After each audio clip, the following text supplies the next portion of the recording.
November 12, 2004.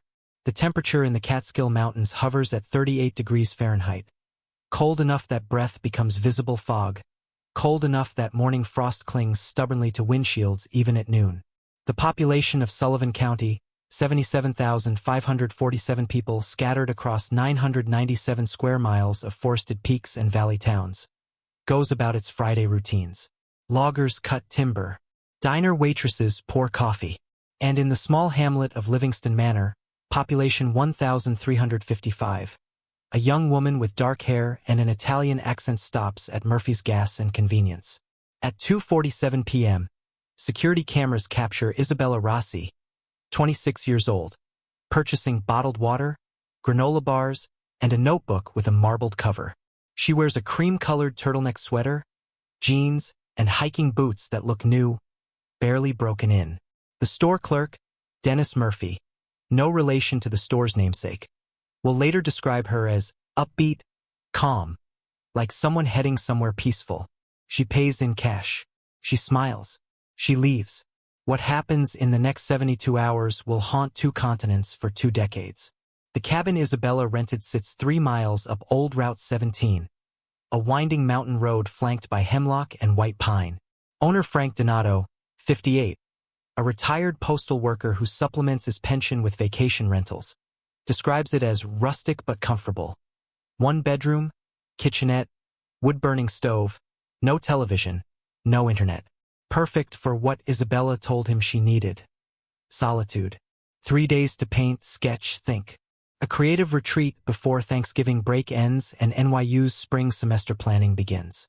If you enjoy deep-dive cold case investigations that uncover shocking truths, please subscribe. New cases every week. Isabella Rossi was born in Milan, Italy on March 4, 1978. Her childhood was marked by art.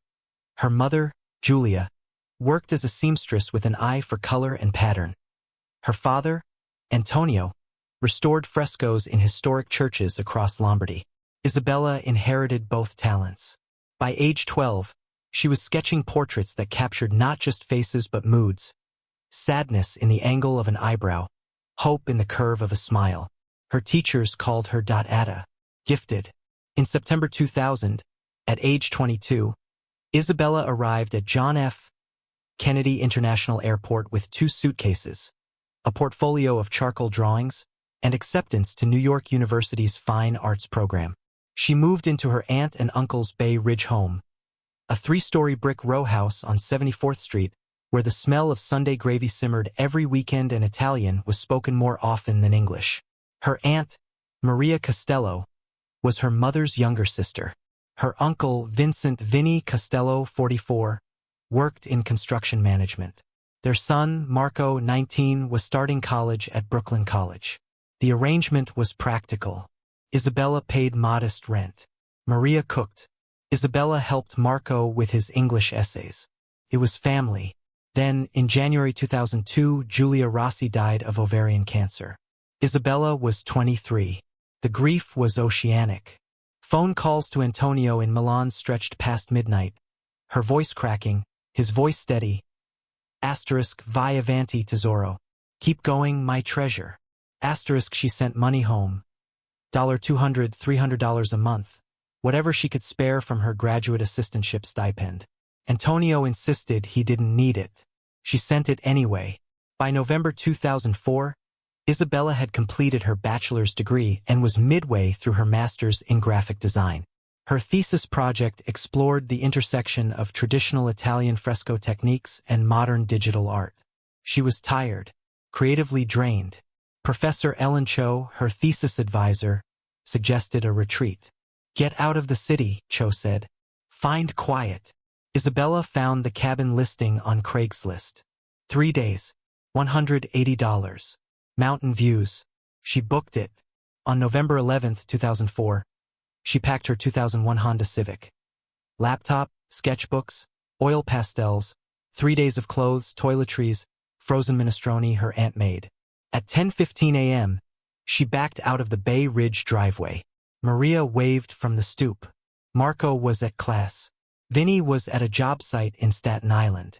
Isabella's last phone call home came at 1:52 p.m. on November 12th.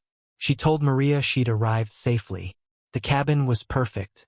She could see a frozen creek from the window. "Don't worry about me, Zia. I'll call Sunday night when I'm back." Maria reminded her to lock the doors. Isabella laughed. "It's the middle of nowhere. I'm fine."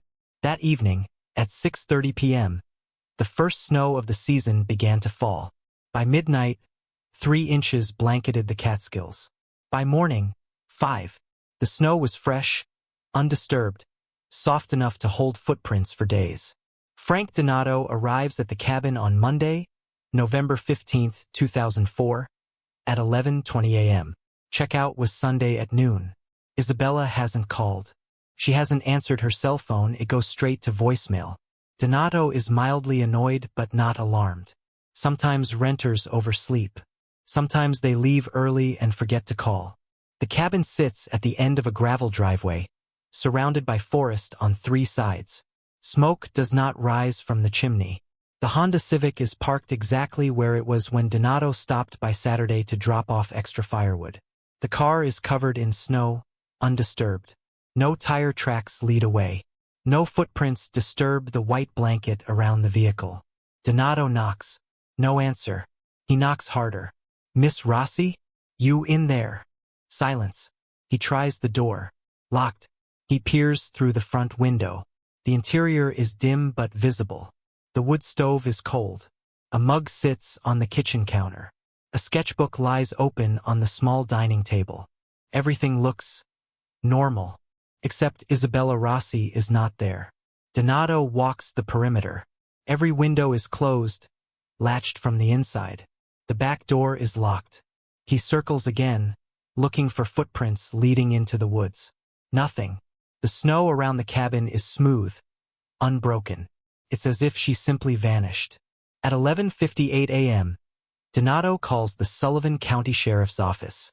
Reconstructing Isabella's movements requires piecing together security footage, cell phone tower pings, gas station receipts, and witness statements. What emerges is a timeline both ordinary and haunting. Thursday, November 11th, 2004 *. 10:15 a.m.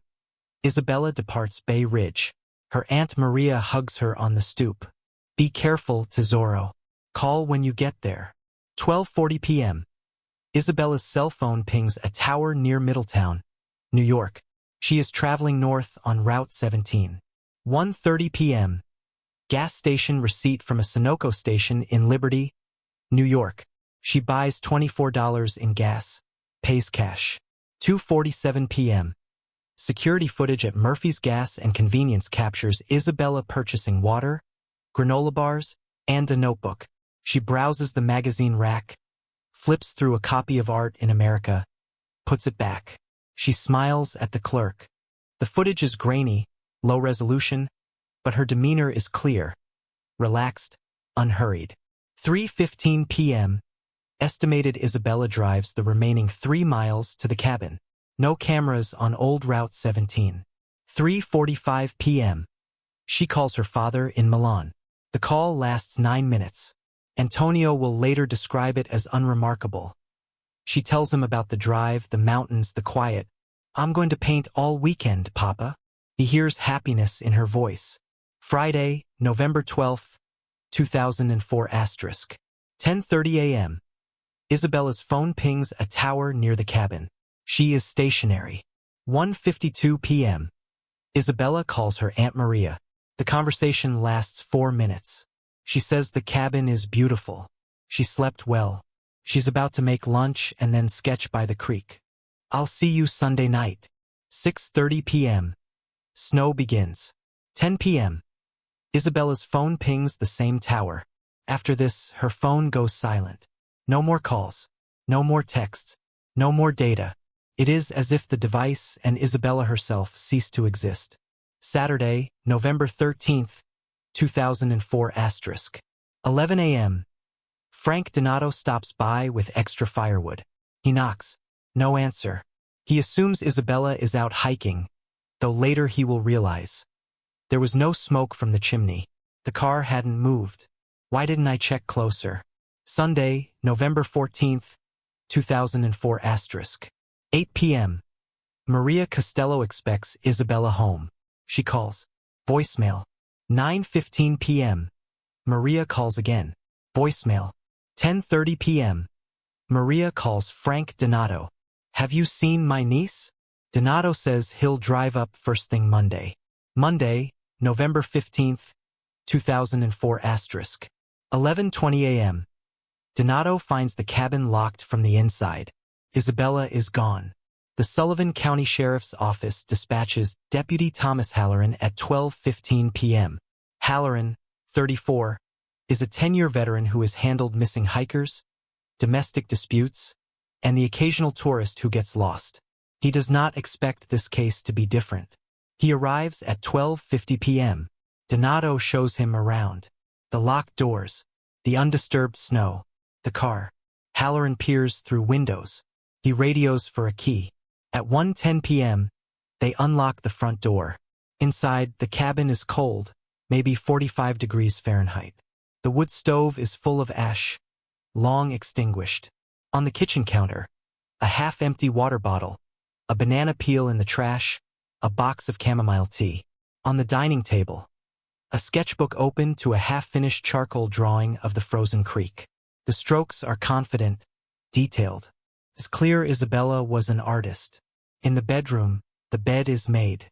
Isabella's suitcase sits on the floor, partially unpacked. Clothes hang in the small closet. Toiletries line the bathroom sink, toothbrush, face wash, moisturizer. Her laptop rests on the nightstand, closed. Halloran walks through the cabin twice. Everything personal is here. Everything Isabella would need to leave, coat, boots, car keys, remains. Her purse sits on the counter, wallet inside. Cash, credit cards, driver's license. Her cell phone is not in the cabin. Halloran steps outside. He looks at the snow. No footprints lead away from the cabin. Not to the woods. Not to the road. Nowhere. At 1:45 p.m., Halloran calls his supervisor, Sergeant Daniel Kowalski. We've got a problem. By 3 p.m., the cabin is a crime scene. Yellow tape flutters in the cold wind. The temperature has dropped to 34 degrees Fahrenheit. More snow is forecast. Sheriff Raymond Castellano, 52, arrives at 3:30 p.m. He is a practical man with a graying mustache and a reputation for thoroughness. He surveys the scene, the locked doors, the car, the snow, the absence of footprints. What are we looking at? He asks Halloran. I don't know, Halloran says. It's like she evaporated. Castellano organizes a grid search. By 4 p.m., 12 deputies and volunteers spread through the surrounding forest, walking shoulder to shoulder, calling Isabella's name. Isabella! Isabella Rossi! Can you hear us? Their voices echo through bare trees. The forest is silent except for wind and the crunch of boots on snow. A New York State Police helicopter with thermal imaging, FLIR technology capable of detecting body heat through forest canopy, sweeps the area at 5 p.m. The pilot, Captain Luis Hernandez, has flown dozens of search and rescue missions. He circles the cabin in widening spirals. The thermal camera scans for heat signatures. Animals register: deer, a fox, birds. No human. By nightfall, the temperature plummets to 28 degrees Fahrenheit. Searchlights illuminate the woods in harsh white cones. K-9 units arrive at 7:30 p.m. 2 bloodhounds, Duke and Sadie, are given Isabella's scent from clothing in her suitcase. They circle the cabin, noses to the ground. Duke picks up a trail near the front door, follows it 10 feet toward the tree line, then stops. He whines, confused. The trail simply ends. Castellano watches. He has seen this before. Scent trails that stop abruptly usually mean the person got into a vehicle. But there are no tire tracks other than Donato's truck. No footprints. The snow around the cabin is pristine. At 9 p.m., the search is suspended until morning. Floodlights remain on. A deputy is posted at the cabin overnight. By Tuesday morning, November 16th, word has spread. The local newspaper, the Sullivan County Democrat, runs a front-page story, NYU student missing in Catskills. The article includes Isabella's photograph, a professional headshot from her university ID, dark hair pulled back, slight smile, intelligent eyes. The community responds. By 10 a.m., 60 volunteers gather at the Livingston Manor Fire Department. They are locals, loggers, teachers, retirees, shopkeepers. Dennis Murphy, the gas station clerk who sold Isabella granola bars, is there. She seemed so normal, he tells a reporter. Just a young woman going to a cabin. The volunteers are organized into search teams. Each team is assigned a grid, quarter-mile sections radiating from the cabin. They are equipped with radios, GPS units, and printed maps with red grid lines. The command post is set up in the fire department's garage, heated by a diesel generator. Coffee brews constantly. Topographic maps cover folding tables, marked with highlighters and pushpins. Sheriff Castellano briefs the teams at 10:30 a.m. We're looking for anything. Clothing, footprints, disturbed ground, broken branches. If you find something, do not touch it. Mark it and radio in. The search expands. Teams move through forests thick with hemlock and birch. The terrain is uneven, steep ravines, rock formations, icy streams. The temperature is 32 degrees Fahrenheit. The sky is gray. More snow is forecast for evening. At 11 a.m., a volunteer finds something near a creek bed, half a mile east of the cabin. A scarf, blue and white, half buried in snow. The radio crackles. Command, we have an item. Castellano arrives within minutes. The scarf is photographed, bagged. It is sent to the state forensics lab in Albany. Later, Maria Costello will confirm. It is not Isabella's. By 2 p.m., volunteers have covered 8 square miles. Nothing. No clothing. No footprints. No signs of struggle. The forest has swallowed her. Maria and Vincent Costello arrive at the Sullivan County Sheriff's Office at 3 p.m. on Tuesday. They have driven 2 hours from Brooklyn, Marco in the back seat. Maria's face is pale, eyes red from crying. Vinny is stoic, jaw set. Marco stares at his phone, saying nothing. Sheriff Castellano meets them in a small conference room. He explains what they know, which is almost nothing. Isabella checked in Thursday. She called Friday. Then silence. The cabin was locked from the inside. No signs of forced entry. No indication she left voluntarily. Is there anyone who might want to hurt her? Castellano asks gently. Maria shakes her head. No. Everyone loved Isabella. She was kind, quiet. She just wanted to paint. Boyfriends? Ex-boyfriends? There was someone at NYU, Maria says. A graduate student, Thomas. But they broke up months ago. It was mutual. Castellano writes the name down. Thomas Greer. He will be interviewed within 24 hours. What about money? Castellano asks. Did she owe anyone? Gambling? Drugs? Vinny speaks for the first time. His voice is low, controlled. Isabella didn't do drugs. She didn't gamble. She sent money to her father every month. She had maybe $200 in her checking account. She was a student. Castellano nods. He hands Maria his card. If you think of anything, anyone who seemed off, any strange phone calls, anything, call me immediately. That night, Maria cannot sleep. She lies in a comfort in 30 miles from the cabin, staring at the ceiling. She thinks about the last time she saw Isabella, standing on the stoop, waving. Be careful, Tesoro. Why didn't she insist Isabella stay home? By Wednesday, November 17th, the cabin has been processed by the New York State Police Forensic Investigation Unit. The team, led by senior investigator Linda Marsh, 41, treats the scene with meticulous care. UV light reveals fingerprints throughout the cabin, on doorknobs, light switches, the refrigerator handle, the sketchbook. Most belong to Isabella. Others likely belong to Frank Donato and previous renters. Prints are lifted using electrostatic dust lifters, photographed, cataloged. Each print is labeled with an alphanumeric code. FR 04-001, FR FR-04-002, FR-04-003. By the end of the day, 47 prints have been collected. Blood samples are taken from a small stain on the bathroom sink. The stain is rust-colored, faint. A ceramic knife scraper collects microscopic flecks. The sample is sealed in a vial labeled BS 04-001 and sent to Albany. Hair fibers are found on the pillow in the bedroom.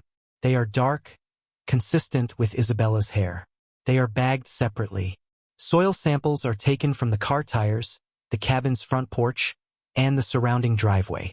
Later, forensic geologists will attempt to determine if the soil matches locations elsewhere in the county. The laptop is seized.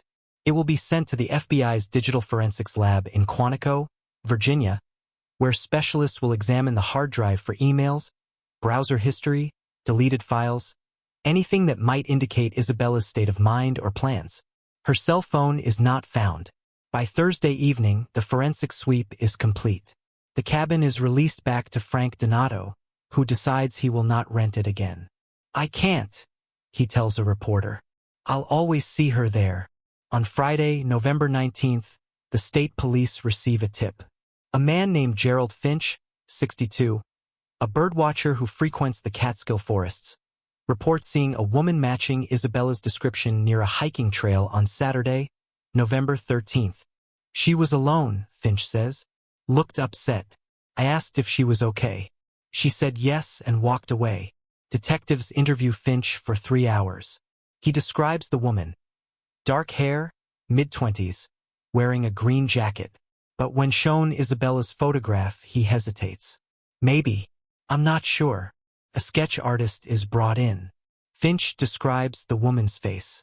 The sketch is circulated. Tips flood in. None lead anywhere. By Monday, November 22nd, investigators determine Finch saw someone, but it wasn't Isabella. The timeline doesn't match. The clothing doesn't match. The lead evaporates. The central question haunts investigators. How did Isabella Rossi leave a cabin locked from the inside without leaving footprints in fresh snow? But the snow began at 6:30 p.m. Friday. Her phone pinged at 10 p.m. Friday, indicating she was still near the cabin. The snow fell all night. By morning, 5 inches covered the ground. If she left after 6:30 p.m., there would be tracks. But the doors were locked from the inside. The windows were latched. No signs of forced entry. No signs of struggle. And if an abductor carried her out, why no footprints? The cabin is small. Every inch has been searched. Under the bed, in closets, in the crawl space beneath the floorboards. She is not there. Someone entered the cabin Friday evening before the snow, killed or abducted Isabella, locked the doors from inside, and exited through. What? The chimney? Investigators check. The chimney flue is narrow, less than 12 inches. No adult could fit. Sheriff Castellano spends nights pacing his office, staring at crime scene photos. He has worked 30 years in law enforcement. He has never seen anything like this. By December 2004, the case begins to stall. The FBI's digital forensics team finds nothing unusual on Isabella's laptop. Her browser history shows art websites, email to her father, research for her thesis. No threats. No strange contacts. The last email she sent was Thursday morning, November 11th, to Professor Ellen Cho, heading to the cabin. "See you Monday, The blood sample from the bathroom sink is tested. Typo positive, the same as Isabella's blood type. But it's too small a sample for 2004 DNA technology to extract a usable profile. The sample is labeled and stored. Fingerprints lifted from the cabin are run through the FBI's AFIS, Automated Fingerprint Identification System, database. No matches except Isabella's and Donato's. The investigation expands to Isabella's life in Brooklyn. Detectives interview neighbors, classmates, professors, friends. Everyone describes her the same way. Kind, talented, private. No enemies. No drama. Her ex-boyfriend, Thomas Greer, 28, a doctoral candidate in art history, is interviewed on December 3rd. He is emotional, cooperative. We dated for 6 months. It ended because I was moving to California for a fellowship. We stayed friends. I would never hurt her. His alibi is solid. He was in Berkeley the entire week of November 11th to 15th, confirmed by flight records and his thesis advisor. DNA sample taken. Negative. No match.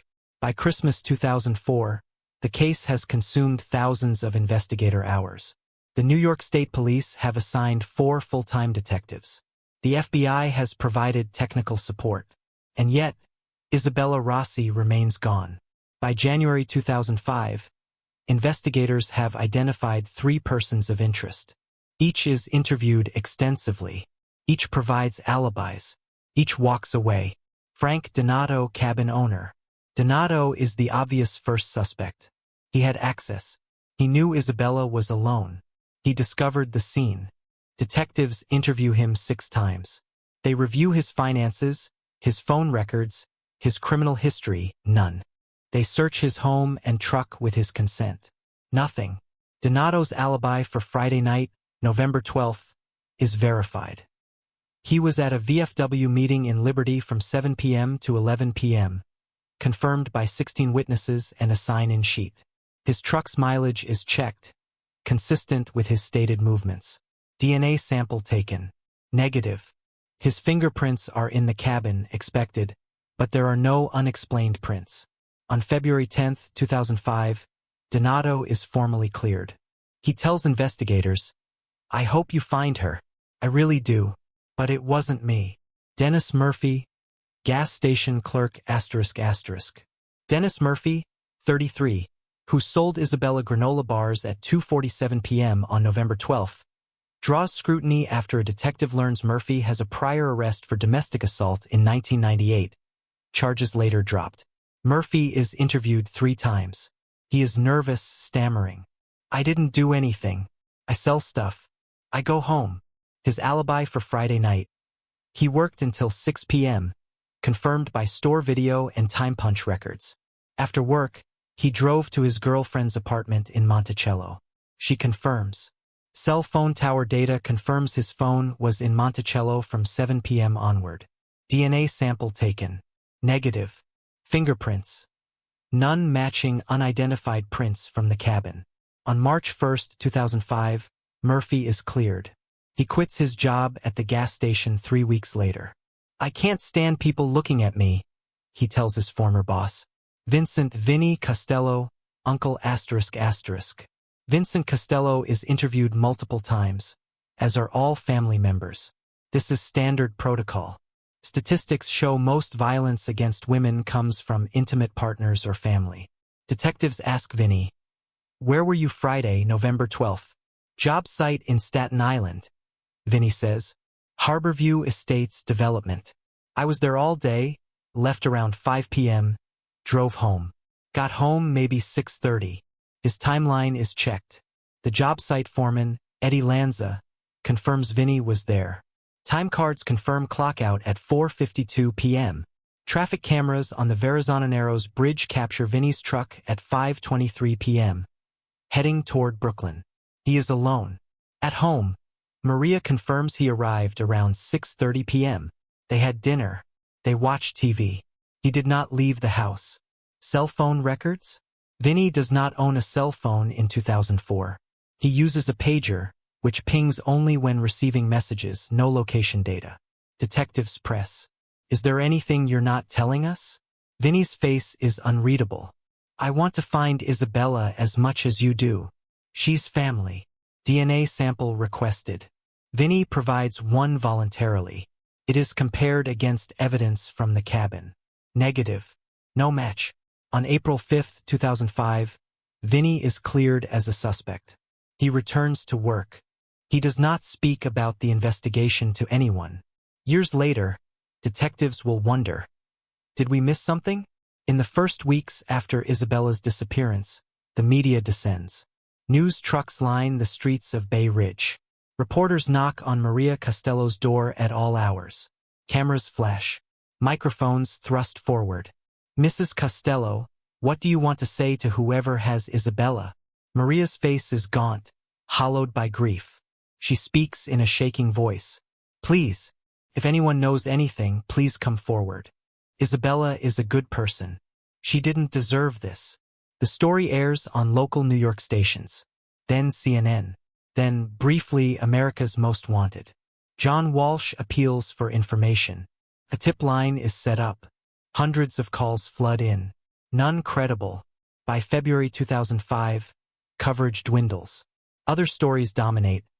The trial of a notorious serial killer, a political scandal, a celebrity divorce. Isabella's face, once on every newscast, fades. By March, she is mentioned once a week. By April, once a month. By summer, not at all. Maria watches the news obsessively, waiting for Isabella's name. She stops hearing it. She realizes the world has moved on. But the family has not. Senior investigator Linda Marsh, who led the forensic team at the cabin, is officially reassigned to other cases in June 2005. But she keeps a file on her desk labeled Rossi, 2004. Inside, copies of forensic reports, photographs, her own handwritten notes. She drives to the Catskills on her days off. She walks the woods around the cabin, looking for something, anything that might have been missed. She finds nothing.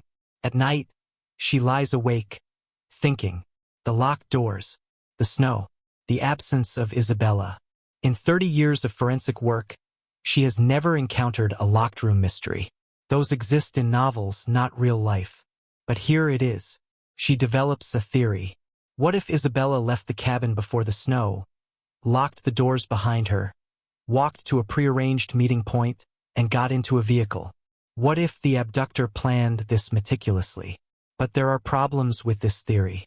Isabella's phone pinged at 10 p.m.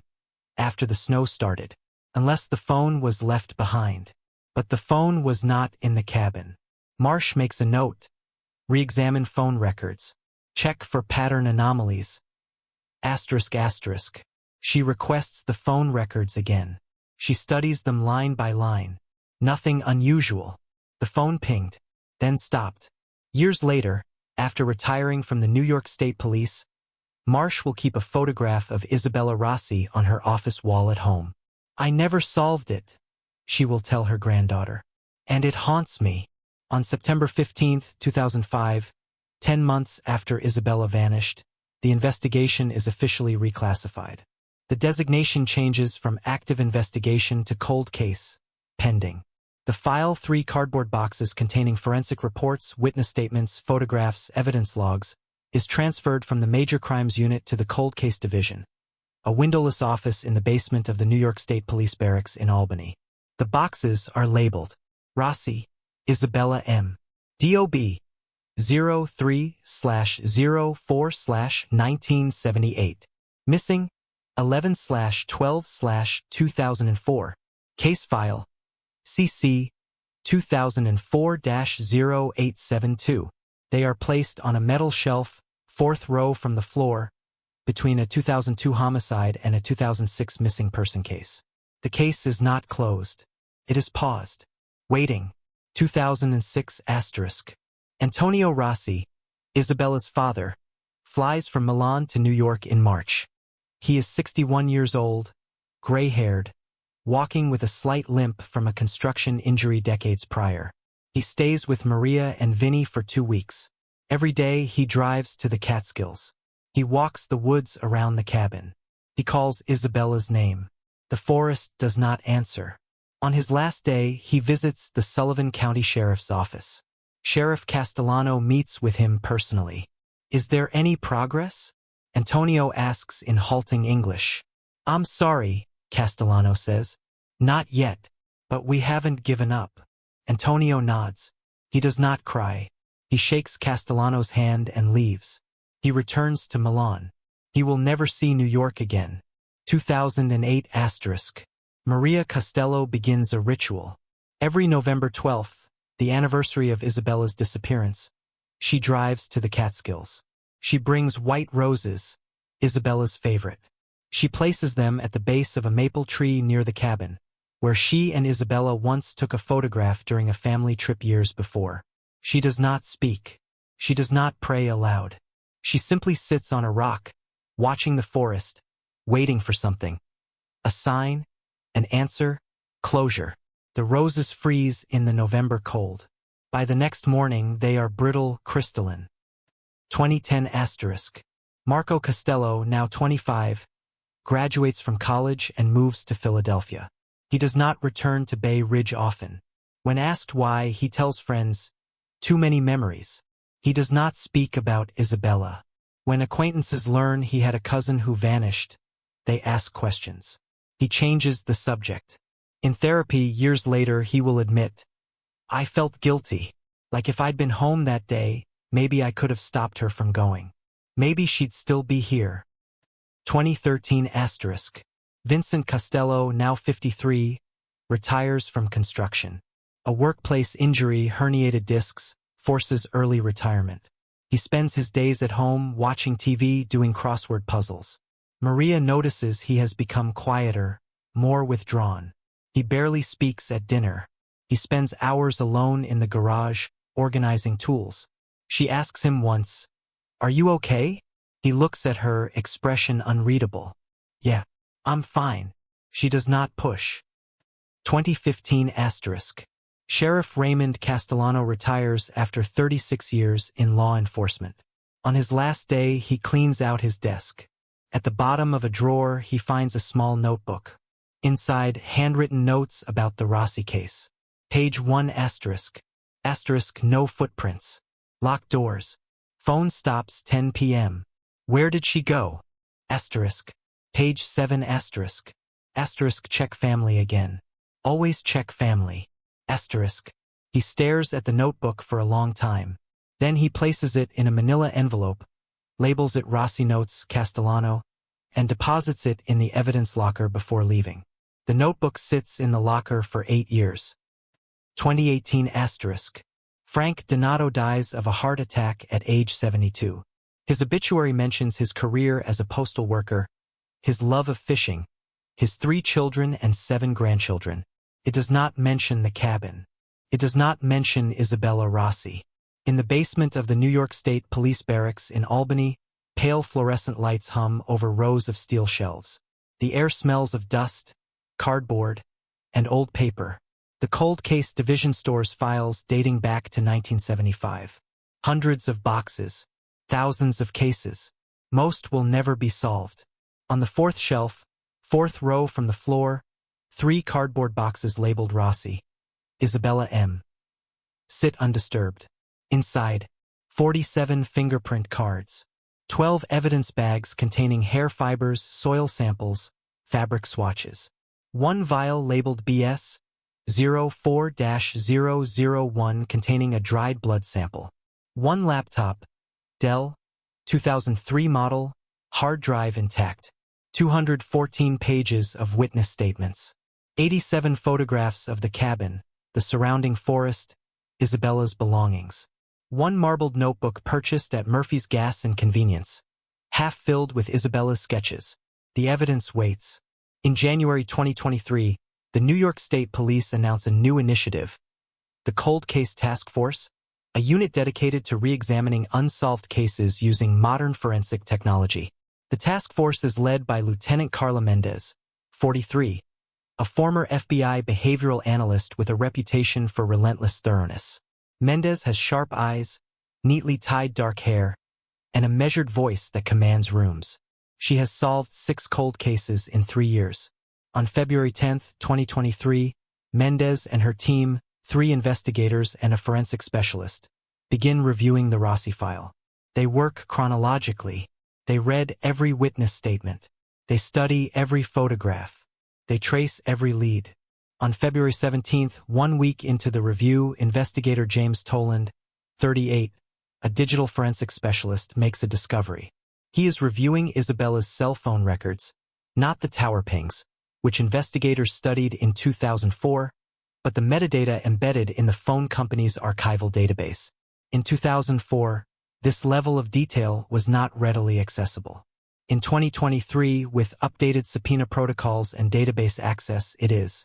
Toland notices something. On November 12, 2004, at 10:14 p.m., 14 minutes after Isabella's phone last pinged the tower near the cabin. There is a partial connection attempt. Not a full call. Not a text. But the phone briefly attempted to connect to a different tower. The tower is located in Middletown, New York, 40 miles from the cabin. Toland flags this. He shows Mendez. What does this mean? Mendez asks. It means her phone moved, Toland says. Or someone moved it. Mendez reviews the original investigation. She focuses on family. Statistics show 64% of female murder victims are killed by intimate partners or family members. She reads Vincent Costello's statements from 2004 to 2005. His alibis checked out. He was at a job site in Staten Island. He drove home. He stayed home. But the phone tower ping nags at her. Middletown is not between Staten Island and Brooklyn. It is in the opposite direction. On March 3, 2023, Mendez drives to Bay Ridge. She knocks on the Costello's door. Maria answers. She is 68 now, thinner, hair silver. Her eyes widen when Mendez shows her badge. Mrs. Costello, I'm Lieutenant Mendez. I'd like to ask you and your husband a few follow-up questions about Isabella. Maria's voice trembles. After all these years? We're using new technology, Mendez says gently. We've found something. Vincent appears behind Maria. He is 63, graying, moving stiffly. His face is neutral. They sit in the living room, the same room where, in 2004, detectives interviewed them. Mendez asks Vinny, "Can you walk me through your movements on November 12, 2004? Vinny repeats what he said in 2004. Job site. Drove home. Stayed home. Mendez nods. Did you own a second vehicle in 2004? Vinny hesitates. I had a work truck. Company truck. And where is that truck now? Returned it when I retired. Do you remember the make and model? Ford F-250. White. Mendez writes this down. She asks about the truck's mileage, maintenance records, GPS. There was no GPS in 2004. Then she asks, did you ever drive to the Catskills? Vinny's face does not change. Not that I remember. Never. Maybe once. Family trip. Years ago. Maria interjects. We went in 1999. Rented a different cabin for a weekend. Mendez thanks them. She leaves. In her car, she makes a note. Request toll records for Vinny's personal and work vehicles. Check EasyPass database for November 2004. ***. Obtaining toll records from 2004 is not simple. Many agencies purged data after 7 years. But the New York State Thruway Authority kept records longer, archived in offsite storage. On March 15th, after a court order, Mendez receives a digital file. Thruway EasyPass transactions, November 2004. Investigator Toland filters the data for Vinny Costello's registered vehicles. 2 vehicles are listed. 1. Personal truck, Dodge Ram, license plate New York, 4821, BX. 2. Work truck, Ford F-250, license plate New York, 9302, CM. Toland searches for transactions on November 12, 2004. The personal truck, 1 transaction at 5:28 p.m. Verrazano Narrows Bridge, heading toward Brooklyn. This matches Vinny's statement. He drove home from Staten Island. The work truck, 2 transactions. 7:42 p.m. New York State Thruway, exit 16, Harriman, heading north. 12:51 a.m. November 13th. New York State Thruway, exit 16, heading south. Toland stares at the screen. Harriman is 30 miles from the cabin. He cross-references the phone tower data. The partial connection attempt at 10:14 p.m. came from a tower near Middletown, between Harriman and the cabin. He calls Mendez. We need to bring him in, Toland says. On March 22, 2023, Mendez presents findings to a judge. The toll records, the phone tower ping, the inconsistency in Vinny's statement. The judge issues a search warrant for Vincent Costello's current residence and any storage units, vehicles, or electronic devices registered to him. On March 24, 2023, at 6:30 a.m., 3 unmarked SUVs roll silently into Bay Ridge. Frost coats windshields. The temperature is 38 degrees Fahrenheit. Mendez and 6 investigators approach the Costello home. Vinny answers the door. He wears a gray t-shirt and sweatpants. He holds a coffee mug. Vincent Costello, we have a warrant to search your property. Vinny does not resist. He does not speak. He sets down the coffee mug and steps aside. The search takes 11 hours. In the basement, investigators find boxes of old files, Christmas decorations, tools. Nothing incriminating. In the garage, Vinny's current truck is searched. Vacuumed for fibers. Sprayed with luminol. Negative. But in a locked filing cabinet in the garage, investigators find something. A shoebox. Inside, USB drives. 6 of them, labeled with dates. 2001, 2002, 2003, 2004, 2005, 2006. Toland takes the drives to a forensic lab. He connects the first drive, **2001**, to an air-gapped computer. The drive contains video files. Hundreds of them. Toland opens the first file. The video is grainy, timestamped 08/14/2001. It shows a bathroom. The angle suggests a hidden camera. A woman enters the frame. She undresses. She showers. The woman is Isabella Rossi. Toland's stomach turns. He opens another file. 09/03/2001. Isabella in her bedroom, changing clothes. Another file. 10/12/2001. Isabella asleep. Toland calls Mendez immediately. Over the next 48 hours, forensic analysts review the contents of all 6 USB drives. The drives contain over 800 video files, spanning 2001 to 2006. Most are surveillance footage of Isabella, hidden cameras in the bathroom, bedroom, even the kitchen. Some videos show her undressing. Some show her sleeping. Some show her crying after phone calls with her father. But on the 2004 drive, there are different videos. File name 11-12-04_final MP4. Timestamp November 12, 2004, 8:47 p.m. Mendez watches. The video shows the interior of a vehicle, a truck. The camera is mounted on the dashboard. The sky outside is dark. Snow is falling. Vincent Costello's face is visible in the rearview mirror. The camera pans. In the passenger seat, bound with duct tape, gagged, is Isabella Rossi. Her eyes are wide, terrified. She is struggling. Vinny's voice, "Stop moving." The video cuts. Next clip, 11-12-04_final_2.mp4. Timestamp, November 12, 2004, 10:03 p.m. The setting is different. A basement. Concrete floor. Bare light bulb. Isabella is bound to a chair. She is crying, shaking her head. Vinny's voice off camera. "You shouldn't have said you were leaving." Isabella's muffled screams. The video cuts. Next clip. 11-12-04_final_3.mp4. Timestamp. November 12, 2004, 11:28 p.m. The same basement. Isabella is motionless in the chair. Blood is visible on her clothing. Vinny's voice. "It's over now." The camera moves closer. Isabella's eyes are open, staring. Not blinking. The video ends. Mendez sits in the forensic lab, trembling. She has reviewed hundreds of violent cases. She has seen brutality. But this filmed, archived, stored like a trophy, this is different. She calls the district attorney.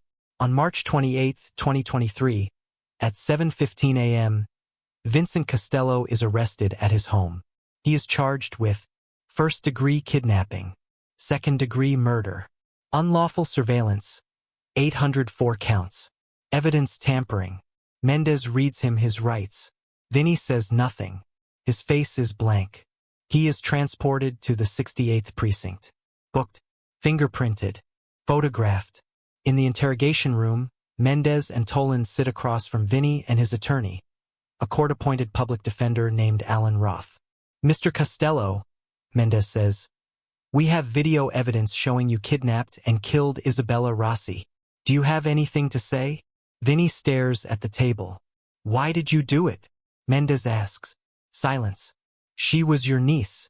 She trusted you. Vinny's jaw tightens. Finally, he speaks. His voice is low, emotionless.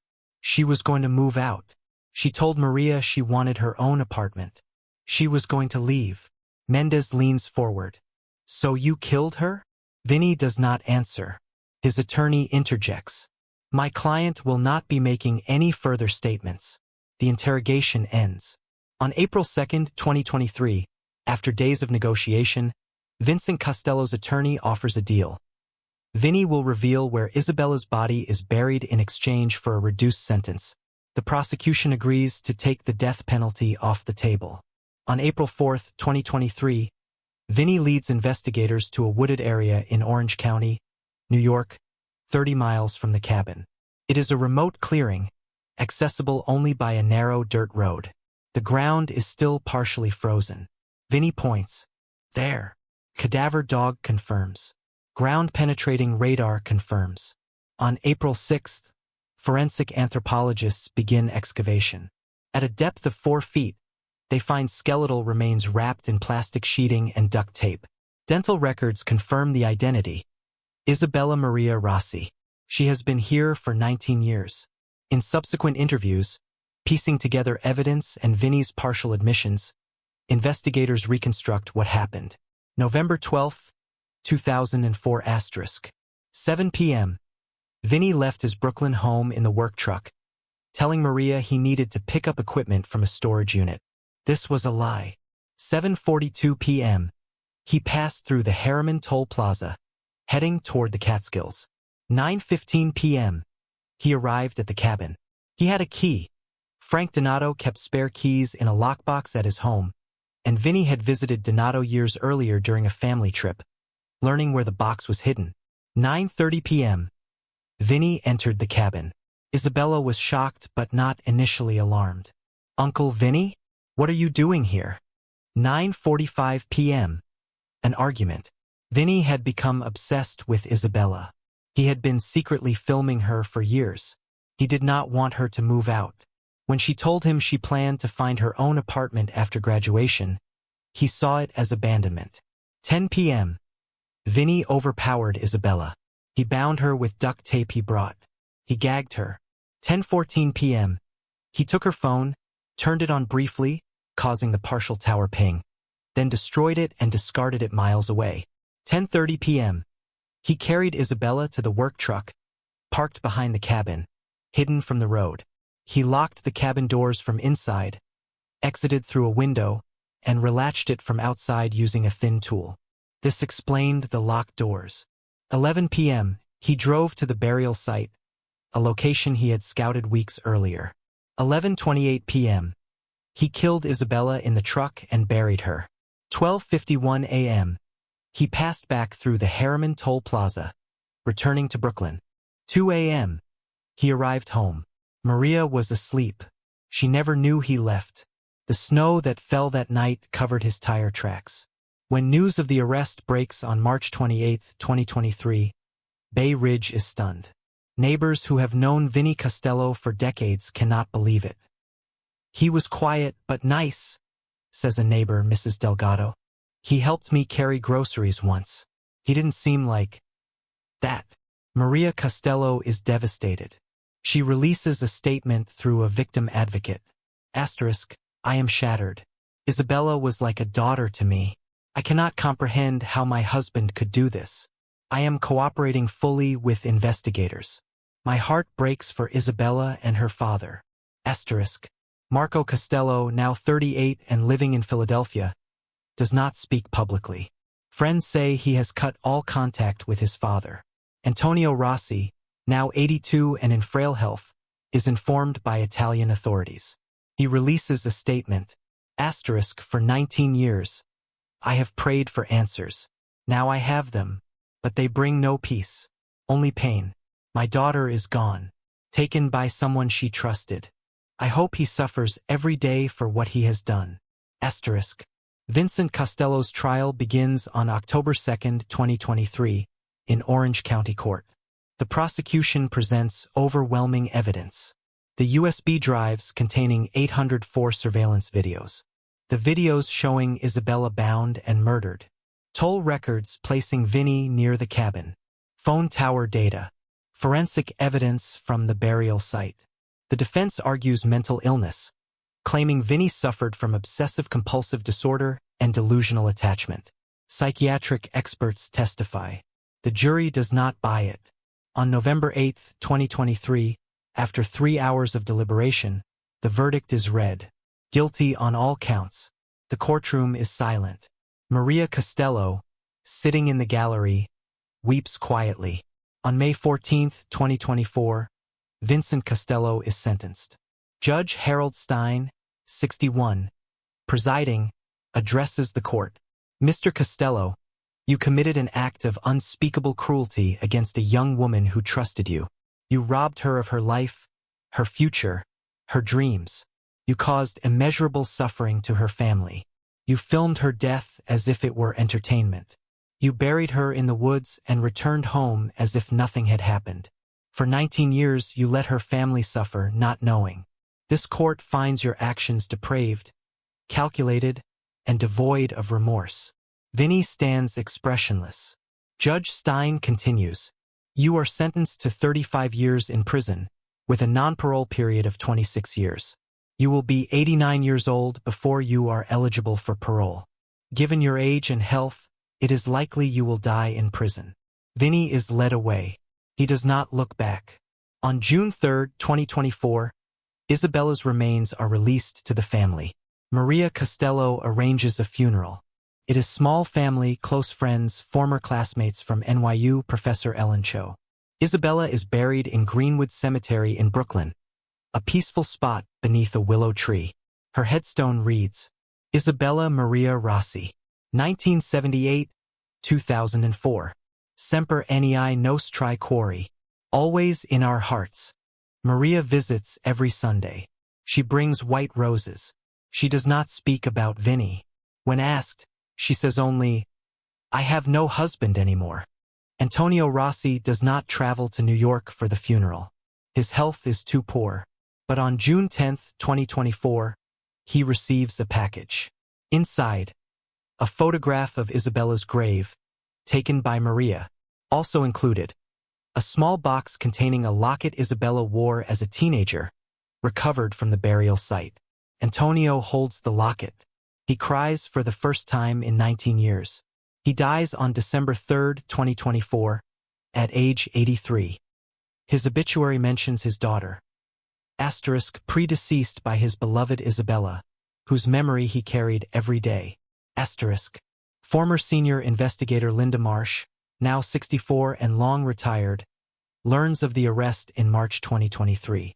She is at her home in Albany when her former colleague calls. Linda, they solved it. Rossi. It was the uncle. Marsh sits down heavily. The uncle. Toll records. Videos. He filmed the whole thing. Marsh is silent for a long moment. Then she says, we cleared him in 2005. We didn't have the tech. We couldn't have known. But that night, she lies awake, thinking, asterisk, should I have pushed harder? Should I have suspected? Asterisk. In an interview with a local newspaper, she says, cold cases are never truly cold. They're waiting for the right technology, the right investigator, the right moment. Isabella waited 19 years, but justice found her. Lieutenant Carla Mendez does not celebrate the conviction. She has learned that solving a cold case does not bring happiness, only a kind of bitter resolution. On May 20, 2024, she opens a new file on her desk. Martinez, Lucia R. DOB 02/11/1989. Missing 06/08/2007. Case file CC 2007-1204. She begins reading. The work continues. The cabin in the Catskills still stands. After Frank Donato's death, his children sold the property to a developer. It was demolished in 2021. A new house sits on the site now, modern, glass-walled, unrecognizable. But if you walk into the woods behind the property, you will find a small memorial. Someone, Maria, perhaps, or a former classmate, has placed a stone marker beneath a maple tree. Engraved in simple letters, Isabella Rossi, 1978-2004. Artist, daughter, loved. Asterisk asterisk. White roses, brittle from winter, rest at the base. The forest is quiet. Wind moves through bare branches.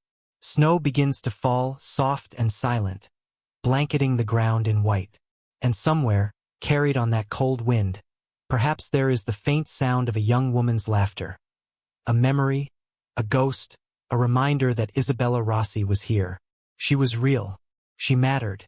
And finally, after 19 years in the dark, her story has been told.